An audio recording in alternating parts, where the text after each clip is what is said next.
ಗುರಿ ಇರ್ತಕ್ಕಂಥವನು 3 ಪ್ರಕಾರದ ನಾಣ್ಯಗಳನ್ನ ಹೊರಡಿಸ್ತಾನೆ. ಒಂದನೇದ್ದು ತಾಮ್ರದ ನಾಣ್ಯ, ಆಮೇಲೆ ಇನ್ನೊಂದು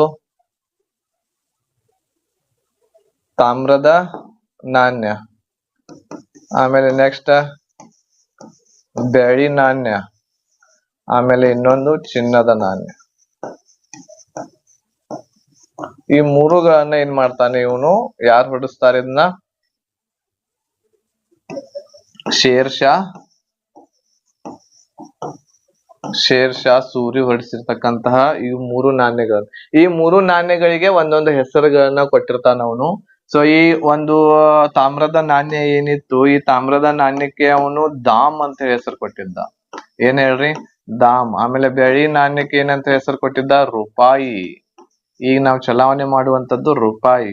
ಆಮೇಲೆ ನೆಕ್ಸ್ಟ್ ಚಿನ್ನದ ನಾಣ್ಯಕ್ಕೆ ಏನಂತ ಹೆಸರು ಕೊಟ್ಟಿದ್ದ, ಅಶರ್ಫಿ.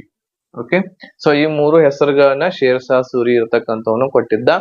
ನೋಡ್ರಿ, ತಾಮ್ರದ ನಾಣ್ಯ ಇರ್ತಕ್ಕಂಥದ್ದು ಅದಕ್ಕೆ ದಾಮ್ ಅಂತ ಹೇಳಿ ಕರಿತಾ ಇದ್ರು ಆ ಶೇರ್ ಶಾ ಸೂರಿಯ ಕಾಲದಲ್ಲಿ.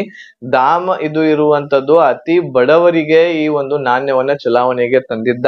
ಆಮೇಲೆ ಮಿಡಲ್ ಕ್ಲಾಸ್ ಫ್ಯಾಮಿಲಿ ಯಾರಿರ್ತಾರ ಅವ್ರಿಗೋಸ್ಕರ ಬೆಳ್ಳಿ ನಾಣ್ಯಗಳಿದ್ದು ಅವುಗಳಿಗೆ ರೂಪಾಯಿ ಅಂತ ಹೇಳಿ ಕರಿತಾ ಇದ್ರು. ಆಮೇಲೆ ಅತಿ ಶ್ರೀಮಂತ ಇರ್ತಕ್ಕಂತಹ